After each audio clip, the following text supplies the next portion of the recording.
Hello students, आज हम बात करेंगे 11th कॉमर्स के सब्जेक्ट अकाउंट्स की, और जिसमें आप सभी को पता है कि हम जो अपना चैप्टर कर रहे हैं वो चैप्टर है कैपिटल एंड रिवेन्यू का। कल हमने इस चैप्टर के कुछ टॉपिक भी डिस्कस किए थे और हमने 3 न्यूमेरिकल भी डिस्कस किए थे। आज हम जो स्टार्ट करेंगे वो टॉपिक होगा हमारा capital receipt and revenue receipt. तो आज हम इस चैप्टर के जिस टॉपिक को आपके साथ डिस्कस करेंगे वो टॉपिक होगा capital receipt and revenue receipt.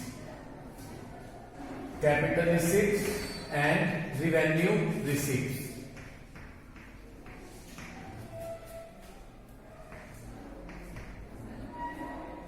तो सबसे पहले आपको ये समझना होगा कि कैपिटल रिसीप्ट और रिवेन्यू रिसीप्ट का मीनिंग क्या होता है। तो चलिए स्टार्ट करते हैं और ये समझते हैं कि कैपिटल रिसीप्ट्स और रिवेन्यू रिसीप्ट्स का मीनिंग क्या होता है।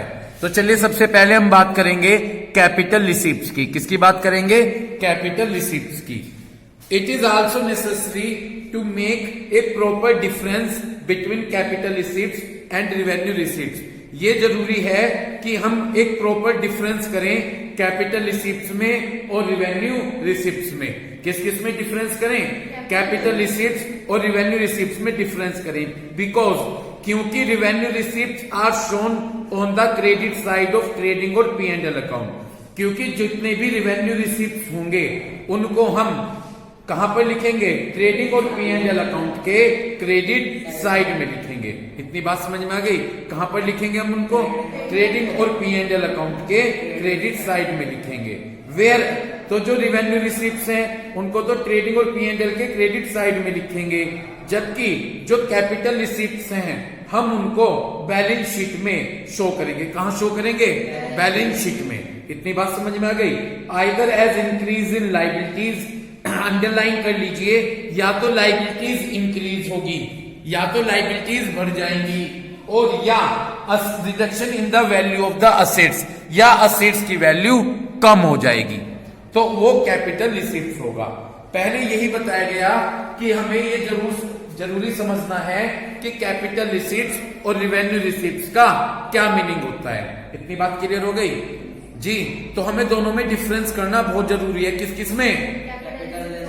जो पहले इन्होंने बात की रिवेन्यू रिसीप्ट्स की, जो रिवेन्यू रिसीप्ट्स होंगी अंडरलाइन कर लो, उन्हें क्रेडिट साइड में लिखेंगे ट्रेडिंग और P&L की। तो रिवेन्यू रिसीप्ट्स कहां पर आएंगी? ट्रेडिंग अकाउंट के क्रेडिट साइड में। इतनी बात समझ में आ गई? ट्रेडिंग और P&L के क्रेडिट साइड में। लेकिन जो कैपिटल रिसीप्ट्स होंगी उनको हम बैलेंस शीट में शो करेंगे। या तो लायबिलिटीज बढ़ जाएंगी और या असेट्स की वैल्यू कम हो जाएगी। तो जो कैपिटल रिसीप्ट्स हैं उसमें लायबिलिटीज की वैल्यू तो बढ़ जाएगी और असेट्स की वैल्यू कम हो जाएगी। अब एग्जाम्पल से समझिएगा तो आपको मीनिंग क्लियर हुआ कैपिटल रिसीप्ट्स और रिवेन्यू रिसीप्ट्स का। यहां पर फोकस करें तो इन दोनों में डिफरेंस बहुत जरूरी है।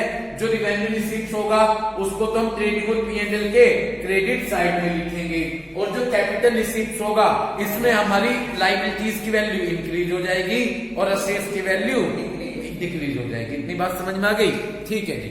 अब इसके एग्जाम्पल बताए गए हैं। सबसे पहले मैं बात करता हूं कैपिटल रिसीप्ट्स की। किसके एग्जाम्पल बताए गए हैं? कैपिटल रिसीप्ट्स के। तो सबसे पहले हमें कैपिटल रिसीप्ट्स के एग्जाम्पल बताए गए हैं। कैपिटल रिसीप्ट्स,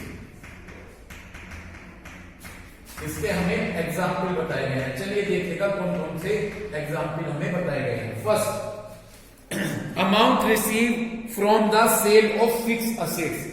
हमने अंडरलाइन कर लो फिक्स असेट्स और इन्वेस्टमेंट, दोनों पर अंडरलाइन कर लो। हमने फिक्स और असेट्स और इन्वेस्टमेंट सोल्ड कर दिए और उनसे हमें पैसा मिला। क्या मिला? अब एक बात बताओ भाई, जब हमने फिक्स असेट्स और इन्वेस्टमेंट सोल्ड कर दिए तो हमारी असेट्स क्या हो गई? कम हो गई। कम हो गई ना? ऊपर यही तो लिखा हुआ है कि असेट्स की वैल्यू तो क्या हो जाएगी और लायबिलिटी बढ़ेगी। तो जब हमने फिक्स असेट्स और इन्वेस्टमेंट बेच दिए उनसे हमें पैसा मिला, तो फिक्स असेट्स और इन्वेस्टमेंट की वैल्यू क्या हो जाएगी? कम हो जाएगी। बड़े आराम से बैठ जाओ जाके, ठीक है ना? तो फिक्स असेट किस किस की वैल्यू से चेयर मत हिलाना बिल्कुल भी, ठीक है ना? आ जाओ आराम से, जल्दी फास्ट जी। तो जब हमने फिक्स असेट्स और इन्वेस्टमेंट बेच दिए तो उससे असेट्स की वैल्यू ठीक। नेक्स्ट, समझ गए क्यों होगी? क्योंकि हमने उन्हें बेच दिया। बैठ जाओ भाई जल्दी से। Next second, capital contributed by the proprietor. Proprietor को ओनर कहते हैं। क्या कहते हैं? ओनर ने बिजनेस में कैपिटल लगाई, और जब ओनर बिजनेस में कैपिटल लगाएगा तो हमारी लायबिलिटीज बढ़ जाएगी। हमारी लायबिलिटीज क्या होगी जी? मैं एक कंसेप्ट आपको समझा रहा हूं। मालिक जितना बिजनेस में पैसा लगाता है, बिजनेस उसे लायबिलिटीज मानता है। क्या मानता है? तो यहां पर यह बताया गया है कि जितनी कैपिटल ओनर ने, प्रोप्राइटर मींस ओनर ने जितनी कैपिटल लगाई तो वो उससे क्या बढ़ेगी? कंपनी में लायबिलिटीज बढ़ेगी। पार्टनर्स और मनी ऑब्टेन, पार्टनर ने जितना पैसा लगाया, पार्टनर जितना पैसा लगा रहा तो बिजनेस में वो लायबिलिटीज है। और money obtain from issue of shares और debenture in case of a company, और एक कंपनी ने जितना शेयर इशू करके पैसा लिया और डिबेंचर इशू करके पैसा लिया, ये भी किसका एग्जाम्पल है? कैपिटल रिसीप्ट का। एक कंपनी क्या इशू कर रही है? शेयर्स और डिबेंचर। पब्लिक को शेयर और डिबेंचर बेचती है और पब्लिक से क्या लेती है? पैसा। तो ये भी एक एग्जाम्पल है कैपिटल रिसीप्ट का। इतनी बात समझ में आ गई? Amount receive by way of loan, आपने लोन लिया तो ये भी किसका एग्जाम्पल है? ये भी कैपिटल रिसीप्ट का एग्जाम्पल है। इतनी बात आपकी क्लियर हो गई? ठीक है जी। तो यहां तक आपके केस क्लियर हुआ? ठीक है। आपका नेम? चलो नेक्स्ट। फेस आपका क्लियर नहीं है, सब वहां से यहां से। ठीक है, हाँ ऐसा लग रहा हो कोई आया बच्चा। ठीक, क्लियर हो गई बात आपके? ठीक, तो ये सभी एग्जाम्पल क्लियर हैं। पहला क्या एग्जाम्पल बताया था मैंने कैपिटल रिसिप्ट्स का? पहला एग्जाम्पल बताया कि फिक्स असेट्स और इन्वेस्टमेंट बेच दी, उनसे हमें क्या मिला? पैसा मिला। दूसरा, प्रोप्राइटर यानी ओनर ने बिजनेस में कैपिटल लगाई, ठीक है, पार्टनर ने बिजनेस में पैसा लगाया, या मनी हमने रिसीव की कंपनी ने क्या इश्यू करके, ठीक है, और लोन के थ्रू पैसा लगाया गया।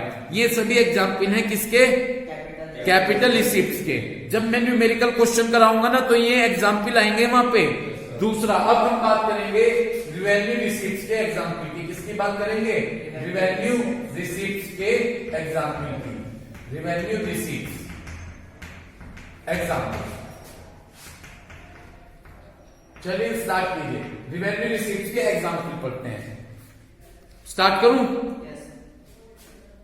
It refers to those receipts, ये रिवेन्यू रिसीप्ट्स वो रिसीप्ट्स का मतलब इनकम होती हैं जो हमें मिलेंगी नॉर्मल कोर्स ऑफ बिजनेस। जब हम बिजनेस की नॉर्मल एक्टिविटी करेंगे तो उन नॉर्मल एक्टिविटी करने से हमें पैसा मिलेगा। तो रिवेन्यू रिसीप्ट्स कौन सी होंगी? कि जब हम बिजनेस की नॉर्मल एक्टिविटीज करेंगे, उन नॉर्मल एक्टिविटी को करके हमें क्या मिलेगा? पैसा मिलेगा। They are recurring in nature, ये ऐसी होंगी जो बार बार होंगी। रिकरिंग का मतलब बार बार, रिकरिंग का मतलब क्या होगा?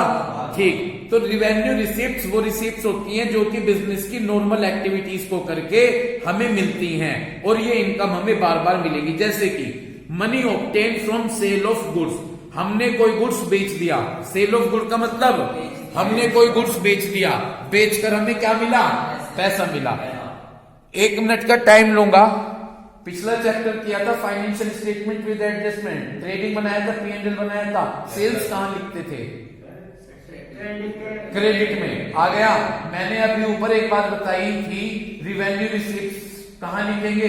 ट्रेडिंग और P&L के क्रेडिट साइड में लिखेंगे। तुम देर से एक बात सुन लो, जो ये कैपिटल रिसीप्ट होगी इसमें तो लायबिलिटी तो इंक्रीज होगी और असेट्स डिक्रीज होगी। लायबिलिटी बढ़ेगी और असेट्स घटेगी। और रिवेन्यू रिसीप्ट्स वो होती हैं जो कि ट्रेडिंग और P&L के क्रेडिट साइड में रखते हैं। समझ गए? पढ़िए पहला पॉइंट। हमने गुड्स बेचा, गुड्स सोल्ड किया, गुड्स सोल्ड करके हमें क्या मिली? पैसा मिला, मनी मिली। इतनी बात क्लियर हो गई? जब हमें गुड्स बेचकर पैसा मिला तो ये हमारा किसका एग्जाम्पल है? ठीक, और कहां लिखेंगे इसे? सेल्स को। ठीक, commission fees receive, commission receive की, फीस रिसीव की for service rendered. Service render का मतलब हमने कोई सर्विस दी। हमने क्या दी? हमने सर्विस दी।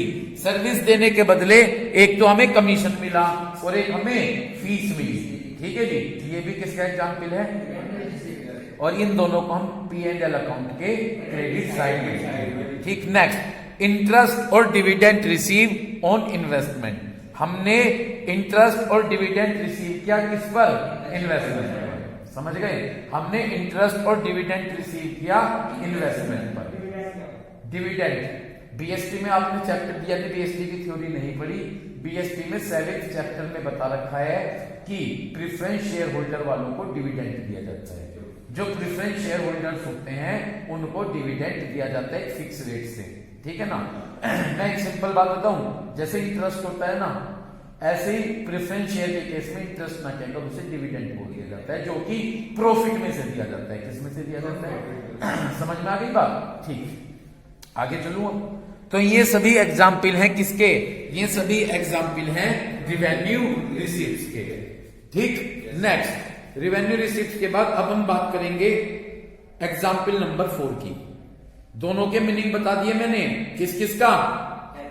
कैपिटल रिसीप्ट्स का भी, और अब मैं इसका न्यूमेरिकल समझाऊंगा आपको। एग्जाम्पल 4 पढ़िएगा। State which of the following receipts would be treated as capital receipts and revenue receipts.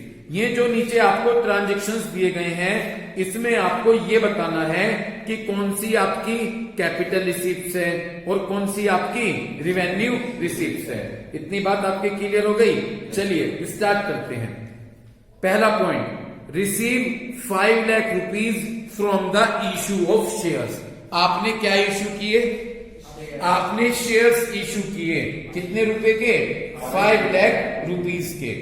And the expenses of issue, और शेयर्स इशू करने के कितने एक्सपेंसेस हैं? शेयर इशू करने के 10,000 रुपए खर्च हुए।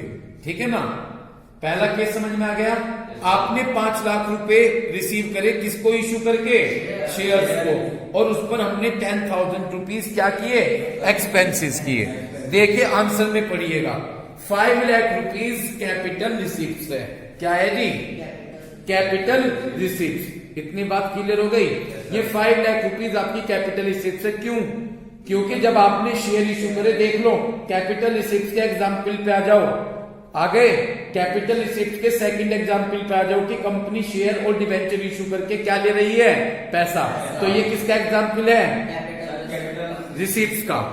समझ में आ रही बात? तो पहला पॉइंट देखो, ये 5 लाख रुपए जो आपने रिसीव किए ये कैपिटल रिसीप्ट्स हैं, और जो आपने 10,000 रुपए का एक्सपेंसेस किया ये कैपिटल एक्सपेंडिचर है। ये क्या है?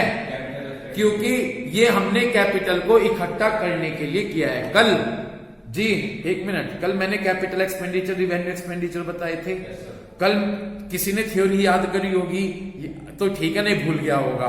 मैंने कहा था कि यदि कोई कैपिटल ली जाती है बिजनेस स्टार्ट करने के लिए, ठीक है, तो उस कैपिटल पर जो इंटरेस्ट दिया जाता है उस कैपिटल को लेने के लिए, तो वो कैपिटल एक्सपेंडिचर है। तो इन्होंने कैपिटल लेने के लिए क्या शेयर इशू किए थे? शेयर इशू करके कंपनी के पास क्या आई? Capital I. तो उस कैपिटल को लेने के लिए इन्होंने खर्चा किया, तो ये कैपिटल एक्सपेंडिचर है। ये क्या है? समझ गए? तो यदि कैपिटल लेने के लिए, वो कैपिटल कहां लगेगी? बिजनेस में लगेगी। तो उस आपने भी पढ़ाई नहीं करी कल, है ना? उस कैपिटल को लेने के लिए बिजनेस में, उस बिजनेस में वो कैपिटल लेकर आए, उस पर जो आपने एक्सपेंसेस किया वो कैपिटल एक्सपेंडिचर है। इतनी बात समझ में आ गई? तो यहां पर इन्होंने बताया कि आपने 5 लाख रुपए के शेयर इशू किए और बदले में आपने 10,000 रुपए के क्या कर दिए? एक्सपेंसेस कर दिए। समझ गए? तो दोबारा से पढ़िएगा, जो 5 लाख रुपए हैं वो तो है कैपिटल रिसीप्ट, और जो एक्सपेंसेस किए 10,000 रुपए के वो हमारे लिए क्या है? कैपिटल। क्योंकि ये 10,000 रुपए हमने कैपिटल को लेने के लिए किए। अगर ना करते तो हमें क्या नहीं मिलती? समझ गए? अच्छा एक बात और पूछूं, कैपिटल किसके थ्रू मिली? क्या इशू करके मिली? कंपनी ने शेयर इशू करे, शेयर पब्लिक को दिए, पब्लिक ने वो शेयर खरीदे और कंपनी को क्या दी? ठीक, और उसके लिए 10,000 खर्च किए। तो कैपिटल तो है जो ली इशू करके शेयर, वो तो है कैपिटल रिसीप्ट, और जो 10,000 खर्च किए वो क्या है? Capital expenditure. नेक्स्ट पॉइंट पर मूव करूं। सेकंड पॉइंट, सेकंड पॉइंट पर फोकस कीजिएगा। आपने 1 लाख रुपीज रिसीव किए as subsidy from state government. यानी आपने 1 लाख रुपए रिसीव किए, आपको स्टेट गवर्नमेंट की तरफ से क्या मिली? सब्सिडी मिली। क्या मिली? सब्सिडी मिली। ठीक है ना? सब्सिडी का मतलब समझते हैं, जैसे सिलेंडर आते हैं ना, सिलेंडर में मान लो 900 का एक एग्जाम्पल है, 400 गवर्नमेंट ने दिए, 500 आप दे रहे हैं, तो वो जो 400 दे रही है गवर्नमेंट, वो क्या है? सब्सिडी। समझ गए? पढ़िएगा। It is a revenue receipt. ये क्या है? Because it is receive in the normal course of business, क्योंकि ये मानकर चला जाएगा कि ये बिजनेस की नॉर्मल एक्टिविटीज है, एंड इससे हमारी जो प्रोडक्शन करने की कॉस्ट है वो कम हो गई। क्लियर हो गई भाई बात? तो इसे क्या मानकर चला गया? Revenue receipt. समझ रहे हो? इसे रिवेन्यू रिसिप्ट मानकर चला गया because it is receive in the normal course of business, क्योंकि ये मानकर चला गया कि ये बिजनेस की नॉर्मल एक्टिविटी है, बिजनेस की नॉर्मल एक्टिविटी है, और इससे हमारी प्रोडक्शन करने की कॉस्ट कम हो गई है। समझ गए? ठीक। नेक्स्ट पढ़िएगा। नेक्स्ट क्या है? Compensation receive from improvement trust for compulsory removal of business to another place. आपने कॉम्पेंसेशन रिसीव किया किससे? इंप्रूवमेंट ट्रस्ट से, क्योंकि जहां पर आप अपना बिजनेस कर रहे थे, आपके बिजनेस को उस जगह से दूसरी जगह पर शिफ्ट कर दिया गया। सपोज कीजिए मेरा बिजनेस इस जगह पर है, तो यहां से मेरा बिजनेस दूसरी जगह शिफ्ट कर दिया, क्योंकि यहां पर कुछ और वर्क होना था गवर्नमेंट का। इसके बदले इंप्रूवमेंट ट्रस्ट ने हमको कॉम्पेंसेट किया, हमारा जो लॉस हुआ वो लॉस के लिए बदले में क्या दिए? पैसे दिए। समझ गए? पहले पॉइंट समझो क्या है पॉइंट, जहां पर हमारा क्या था, वहां से हटाकर उसे किसी और जगह पर शिफ्ट किया गया। ठीक है? इसके बदले इंप्रूवमेंट ट्रस्ट ने हमें कॉम्पेंसेशन पे किया। पढ़िएगा। It is a revenue receipt. ये क्या है? इट विल रिड्यूस द, क्योंकि इससे आपकी रिड्यूस हो गई cost of removing the business to another place, क्योंकि जब आपने अपना बिजनेस दूसरी जगह पर लगाया तो आपका पैसा खर्च हुआ होगा, लेकिन उसने वहां से आपको पैसा दे दिया, तो इससे जो खर्च आया वो खर्चा क्या हो गया? कम हो गया। तो ये एक बिजनेस की नॉर्मल एक्टिविटी मानी गई। क्या मानी गई? और नॉर्मल एक्टिविटी मानकर इसे रिवेन्यू रिसीप्ट। ऊपर एक बार रिवेन्यू रिसीप्ट की डेफिनेशन देखोगे तो ये कहा कि ये वो इनकम होगी जो आपकी बिजनेस की नॉर्मल एक्टिविटी से अर्न होगी। किससे अर्न होगी? नॉर्मल एक्टिविटी से। समझ गए? एक बार दोबारा केस समझो, जहां बिजनेस था उस बिजनेस को वहां से हटाकर कहीं और लगा दिया, और बदले में इंप्रूवमेंट ट्रस्ट ने आपको जो लॉस हुआ उस लॉस के लिए पैसे दिए। तो इन्होंने कहा ये आपके लिए क्या है? ये आपके लिए रिवेन्यू रिसीप्ट है, क्योंकि ये बिजनेस की नॉर्मल एक्टिविटी है और इससे आपका बिजनेस का जो क्या हुआ, जो खर्च हुआ वो कम हो गया। खर्च कम हो गया ना, क्योंकि जब उन्होंने आपको पैसे दे दिए तो इससे जो आपकी कॉस्ट आई वो कम हो। समझ गए? नेक्स्ट अब आप पढ़िएगा अपना next point, investment. Fourth point, investment which were purchase in 2007 for 10 lakh. आपने इन्वेस्टमेंट का मतलब कुछ चीज खरीदी थी, कुछ चीज क्या करी थी? अपना पैसा किसी चीज में इन्वेस्ट कर दिया था। तो आपने इन्वेस्टमेंट किया था 2007 में 10 लाख रुपए का, वो आपने 2015 में सोल्ड का मतलब बेच दिया। कब बेच दिया? 2015 में आपने वो बेच दिया। कितने में? 12 लाख रुपए में। क्लियर हो गई बात? भाई पहली एक बात सुनो, नहीं बाहर इधर ना झटका करो यहां जी। इन्वेस्टमेंट आपकी असेट्स है। क्या है जी? ठीक है जी, इन्वेस्टमेंट आपके असेट्स है। जब आपने उसे बेच दिया तो असेट्स क्या होगी? अरे भाई आपके पास सुनो, आपके पास 4 बाइक है, बाइक असेट्स होती हैं आपकी। आपने 2 बाइक बेच दी, कितनी बची? तो बाइक कम नहीं हो गई, असेट्स कम हो गई। तो यदि असेट्स बेचेंगे तो असेट्स कम हो जाएगी। आपके पास इन्वेस्टमेंट थे कितने के? 10। आपके पास इन्वेस्टमेंट थे बताए गए 10 लाख के, आपने उसे कितने में बेच दिया? 12 लाख रुपए में बेच दिया। ठीक, पहली बात, जब इन्वेस्टमेंट बेचोगे तो इससे आपकी असेट्स कम हो जाएगी, और यदि असेट्स कम होती है तो वो हमारा कैपिटल रिसीप्ट है। ठीक है। पढ़ो आंसर में, जो आपने 12 लाख की जो वो बेचे वो आपकी क्या है, कैपिटल रिसीट्स। इतनी बात कम हो क्लियर हो गई, क्योंकि it is the sale proceeds of fix assets, क्योंकि इसमें आपने अपनी फिक्स असेट्स को क्या कर दिया, बेच दिया। एक मिनट का टाइम और दोगे जरा, कैपिटल रिसीट्स के पहले एग्जाम्पल पे आइयो। यदि आप कोई फिक्स असेट्स और इन्वेस्टमेंट क्या कर देते हैं, सेल, बेच देते हैं, तो वो आपकी क्या कहलाएगी, कैपिटल रिसीट्स। समझ गए। तो अब आप उस पॉइंट पर आ जाइए, जो आपने अपनी 12 लाख रुपए की वो कैपिटल रिसीट्स है, क्योंकि इसमें आपने अपनी फिक्स असेट्स क्या कर दी, सेल कर दी। समझ गए, ठीक। और जो 10 की थी कितने में बेच दी, 2 लाख रुपए का प्रॉफिट हुआ, उस प्रॉफिट को कैपिटल गेन कहते हैं। उस प्रॉफिट को क्या कहते हैं, अंडरलाइन कर लो, कैपिटल गेन। ठीक है जी। मैं आपको बताऊं, अभी आप जब 11th कर लेंगे, 12th कर लेंगे, 12th के बाद आप बीकॉम फर्स्ट ईयर में आएंगे, तो वहां पर आपका एक सब्जेक्ट इनकम टैक्स आएगा। ठीक है, कौन सा आएगा, उसमें एक बंदे की इनकम को पांच मेथड बताए हैं कि एक बंदे की इनकम 5 भागों में डिवाइड होती है, जैसे बिजनेस की इनकम, प्रोफेशन की इनकम, ठीक है ना, हाउस रेंट इनकम इस तरह से है, और एक है अदर इनकम, और एक है कैपिटल गेन। एक क्या है, कैपिटल गेन का मतलब है कि यदि जो फिक्स असेट्स वगैरह आप बेच रहे हैं उससे जो प्रॉफिट होता है वो कैपिटल गेन कहलाता है। समझ गए।